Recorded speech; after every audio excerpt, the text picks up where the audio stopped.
नमस्कार, स्वागत है आपका द न्यूज़ लॉन्चर पर। मैं हूं अशोक वानखड़े। लेकर आया हूं आपका अपना कार्यक्रम द एक्स-रे। एक खबर खबर पुरानी है, जिसपे हम काफ़ी कार्यक्रम कर चुके हैं। अमेरिका के राष्ट्रपति डोनाल्ड ट्रंप ने भारत पर आज से 25% का टैरिफ लगा दिया। इससे बहुत सारी हड़कंप मच गई। सरकार खुलकर अभी कुछ बोल नहीं रही है और विपक्ष हमलावर है। लेकिन डोनाल्ड ट्रंप के 25% के टैरिफ लगाने के बाद स्थानीय राजनीति में भी बहुत सारी चीजें देखने को मिली। खबर जो मैं एक तरह से देख रहा था वो ये थी, राहुल गांधी ने ट्रंप को ठहराया सही, लेकिन ये बड़े कांग्रेसी नेता मोदी सरकार के साथ। तो फिर इसको मुझे लगा बड़ी इंटरेस्टिंग खबर है। एक कांग्रेस और इंडिया गठबंधन के अंदर की खबर है। जब इसे एक तरह से देखा तो क्या देखने को मिला। राहुल गांधी ने कहा कि अमेरिका के साथ व्यापार समझौता ट्रंप की ही शर्त पर होगा और पीएम मोदी वही करेंगे जो अमेरिकन राष्ट्रपति कहेंगे। अमेरिका के राष्ट्रपति डोनाल्ड ट्रंप ने भारत पर 25% टैरिफ लगाया।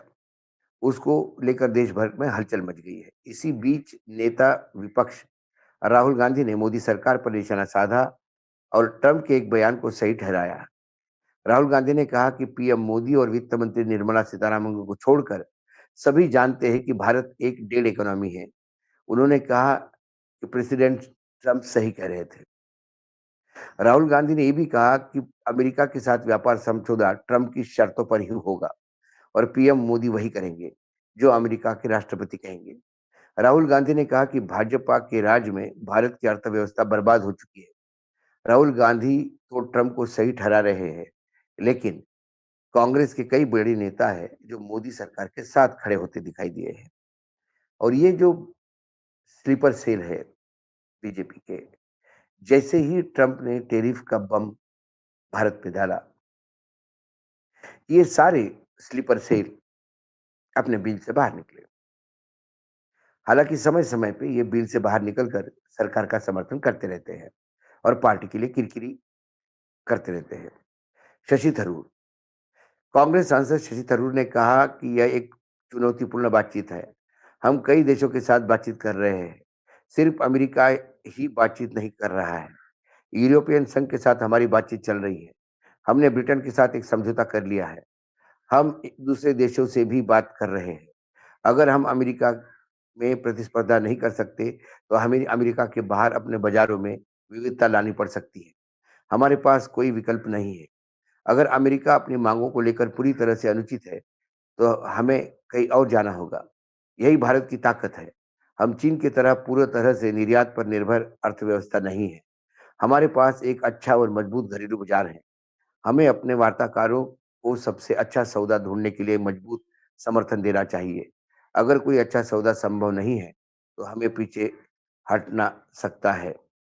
अब ये जो शशि थरूर है, ये कहते हैं कि चीन की तरह हमारी अर्थव्यवस्था निर्यात पर नहीं है।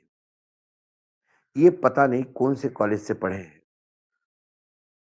पूरे विश्व के अर्थशास्त्री या कोई भी अर्थशास्त्री का विद्यार्थी जो कॉलेज के फर्स्ट ईयर में हो, वो भी बता देगा कि जो देश सिर्फ अपने देश के अंदर होने वाली खपत और उसके ऊपर मिलने वाला कर यानी टैक्स, उसी पर ही निर्भर रहेगा, तो वो देश कभी तरक्की कर नहीं सकता।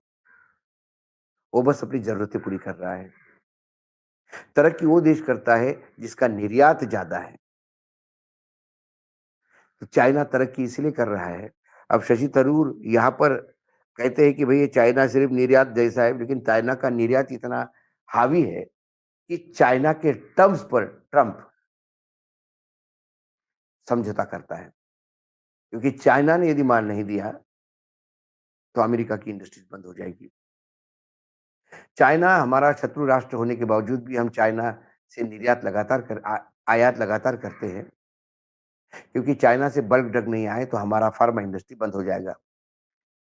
चाइना ने एग्रीकल्चर का फर्टिलाइज़र जो विशेष फर्टिलाइज़र है, वो देना बंद कर दिया तो हमारे यहाँ हाहाकार हुआ। चाइना ने हमारे यहाँ अर्थ मेटल्स या नहीं दिए, तो हमारे ऑटोमोबाइल सेक्टर गश्त खा के गिर गया। लेकिन जो मोदी जी के प्रेम में अंधा हुआ है, उस अंधे को ये चीज़ें दिखेगी कहाँ? ये तो हम भी कह रहे हैं कि देश को कई जगह पे दूसरे मार्केट्स ढूँढने पड़ेंगे। लेकिन हमें ये भी देखना होगा कि ट्रम्प भारत पर रशिया के आड़ लेकर टैक्स लगा रहा है। रशिया और यूक्रेन के युद्ध को लेकर यदि भारत को ट्रंप ने पार्टी बनाया तो यूरोपियन यूनियन के सारे देश और अमेरिका के सारे मित्र देश भारत के साथ व्यापार तोड़ भी सकते हैं।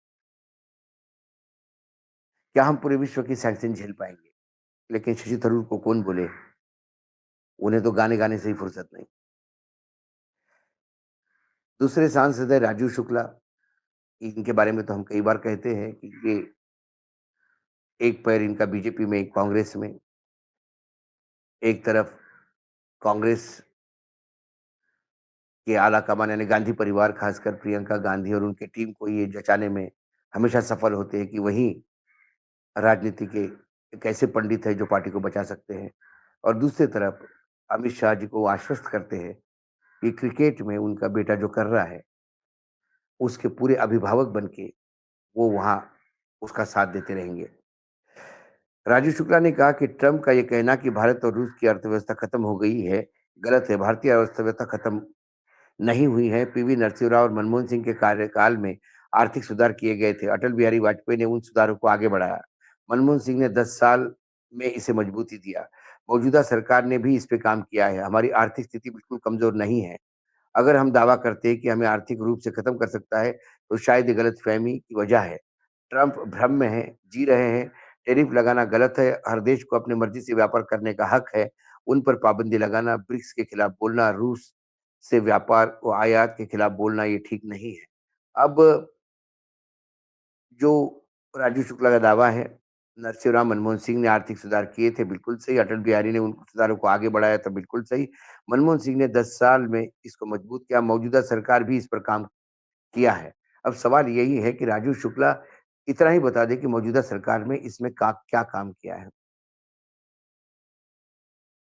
इतना भी बता दे, 2 पॉइंट भी बता दे, तो लगे हाँ, निर्यात के लिए कुछ किया है, रोजगार बढ़ाने के लिए कुछ किया है, किसानों के लिए कुछ किया है। इकोनॉमी के किस सेक्टर में इस सरकार ने किया है, ये राजू शुक्ला को पता नहीं होगा, क्योंकि वो जिस चीज़ के लिए जाने जाते हैं, वही काम कर रहे हैं। अर्थनीति से उनका कितना सारोकार है भगवान जाने। लेकिन यदि उनको मनमोहन सिंह के आर्थिक सुधारों को इस सरकार ने भी उतना ही बल दिया ऐसा दिखता है, तो फिर ये कितने बड़े अंधभक्त हैं, ये भी दिखाई देते हैं। कार्ति चिदम्बरम, कांग्रेस सांसद कार्तिक चिदंबरम ने कहा कि ट्रंप कोई पारंपरिक राजनेता नहीं है। कूटनीति के सामान्य प्रोटोकॉल और संबंधों को सामान्य नियम काम नहीं करते। वह बहुत अपरंपरागत है। हमें उन्हें वैसा ही रहने देना चाहिए जैसे वे है। हमें तुरंत घबराना नहीं चाहिए। ये सभी बातचीत के शुरुआती चरण है। मुझे उम्मीद है कि सरकार धैर्य बनाए रखेगी, बातचीत जारी रखेगी और अमेरिका के साथ समझौता करेगी। बहुत बढ़िया, धैर्य रखो। चिदंबरम धैर्य रखे हुए हैं क्योंकि उनके खिलाफ बहुत सारी ईडी सीबीआई की केसेस है। और जिस दिन वो धैर्य छोड़ देंगे, उस दिन वो अंदर हो जाएँगे, शायद ये डर है। इसलिए उनकी मजबूरी है कि वो सरकार की वाही-वाही करें। मनीष तिवारी मनीष तिवारी ने प्लेटफ़ॉर्म एक्स पर ट्वीट किया, डोनाल्ड ट्रंप ने शायद 1947 से चली आ रही भारत की स्ट्रैटेजिक ऑटोनॉमी को अब तक सबसे बड़ी श्रद्धांजलि दी है। भारत के पहले प्रधानमंत्री जवाहरलाल नेहरू ने गुटनिरपेक्ष की नीति लागू की, जिसे आज मल्टी अलाइनमेंट कहा जाता है। फिर प्रधानमंत्री इंदिरा गांधी ने उसे आत्मनिर्भर निर्भरता की ओर बढ़ाया और आज भारत आत्मनिर्भर कहा जाने रहा है। वे रणनीतिक सिलसिले हैं जो भारत को दुनिया में अपनी शर्तों पर और अपने सर्वोच्च राष्ट्रीय हित में जुड़ने की लचीलापन देते हैं। क्या डोनाल्ड ट्रंप की टैरिफ धमकी उस स्ट्रैटेजिक ऑटोनॉमी को कोई फ़र्क पहुँचाएगी, जिसे हमने दशकों से और अलग-अलग सरकारों के तहत बनाया है? बिल्कुल नहीं। अब ये जिस गारंटी के साथ कहते हैं मनीष तिवारी कि कैसे हम गुटनिरपेक्ष थे, इंदिरा गांधी ने आत्मनिर्भरता कैसे की और उसके बाद वो कहते हैं कि हम क्या उसी लाइन पे चल रहे दशकों से सरकार के तहत बनाया हुआ है। क्या 2014 के बाद हमारी विदेश नीति लिफ्ट शिफ्ट नहीं हुई है? क्या 2014 के बाद हम अमेरिकन समर्थक नहीं हो गए हैं? क्या हमने डोनाल्ड ट्रंप पे ज़रूरत से ज़्यादा विश्वास नहीं रखा है? ये इस देश का बच्चा-बच्चा जानता है, सिर्फ़ मनीष तिवारी नहीं जानते, क्योंकि मनीष तिवारी को अभी भी उधर ज़्यादा हरा दिखता है। अभी सारी स्लीपर सेल है, जो अलग-अलग बयान दे रहे हैं और राहुल गांधी ने ली हुई लाइन कांग्रेस राहुल गांधी की ने जो कहा उसी के खिलाफ यदि मोदी जी को बल दिया जाता है, तो फिर कांग्रेस के कार्यकर्ता तो कन्फ्यूज़ होंगे ही। भारतीय जनता पार्टी को ये कहने में बहुत मज़ा आएगी। ऑपरेशन सिंदूर के दौरान भी आपने देखा होगा अनुराग ठाकुर लगातार इस बारे में चिंतित थे कि मनीष तिवारी और शशि थरूर को बोलने क्यों नहीं दिया जा रहा था।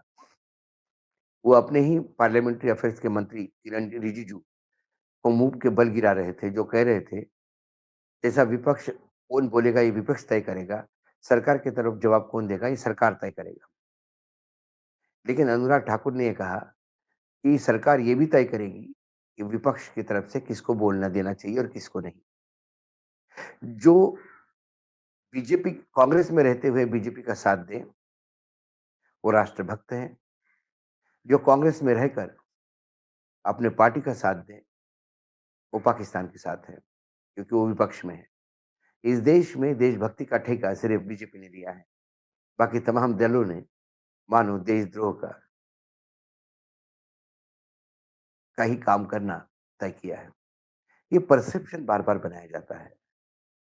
शशि थरूर हो, राजू शुक्ला हो, मनीष तिवारी हो, कीर्ति चिदम्बरम हो, ये नए नाम नहीं है। ये समय-समय पर बीजेपी को मदद करने निकल आते हैं। सवाल राहुल गांधी का है। राहुल गांधी बार-बार कहते हैं कि जो लोग पार्टी में रहते हुए बीजेपी की मदद करते हैं, वो बीजेपी में चले जाएँ। यदि वो नहीं जाते हैं, तो आप उनको भेजते क्यों नहीं? सवाल ये है। क्योंकि घर का भेदी लंका ढाए। ये कहावत बहुत सीधी है और यदि राहुल गांधी को नहीं समझ में आ रही है या राहुल गांधी के भी हाथ बंधे हैं, क्योंकि सीडब्ल्यूसी से लेकर कांग्रेस की जो शीर्षस्थ नेतृत्व है, जो जनरल सेक्रेटरीज बने हैं पार्टी के, सेक्रेटरीज बने हैं, उनमें भी यदि भारी तादाद में ऐसे ही स्लीपर सेल है, जो पीछे रह के ऑपरेट करते हैं और ऐसे बोलने वालों को पूर्ण रूप से संरक्षण देते हैं, क्या उनके बारे में भी राहुल गांधी को सोचना होगा? जब मैं एक्सेल से देखता हूँ, तो मुझे लगता है कि नहीं, भाजपा लगातार कई जगह चुनाव इसलिए भी जीतती है, क्योंकि विपक्ष की भी रणनीति भाजपा ही तय करती है, खासकर कांग्रेस की। आज एक्स-रे में इतना ही। कल फिर आता हूँ किसी विषय के साथ। तब तक के लिए नमस्कार। देखते रहिएगा न्यूज़ लॉन्चर।